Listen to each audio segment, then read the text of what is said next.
আসসালামু আলাইকুম, কেমন আছেন সবাই? আজ আমি আপনাদের জন্য এসেছি কলই শাকের পাকোড়া নিয়ে।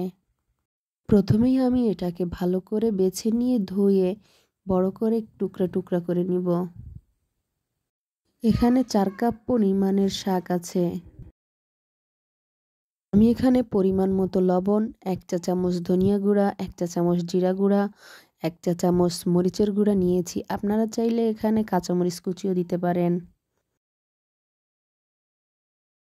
আমি এখানে হাফ কাপ পরিমাণের পেঁয়াজ কুচি এবং ১ টেবিল চামচ রসুন কুচি নিয়েছি। আপনারা চাইলে রসুন কুচিটা স্কিপ করতে পারেন। আমি এখানে হাফ কাপ পরিমাণে চালের গুঁড়া, হাফ কাপ পরিমাণে আটা নিয়েছি। এখন একে একে সব উপকরণ দিয়ে ভালো করে মিশিয়ে নিব।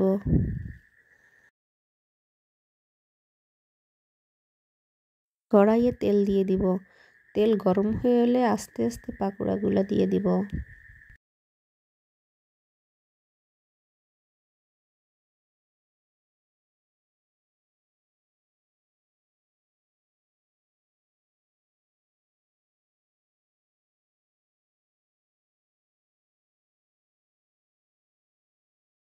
মাঝারি আছে পাকোড়াগুলো উল্টে পাল্টে ভালো করে ভেজে নিব। হয়ে গেল আমার মুচমুচে পাকোড়া।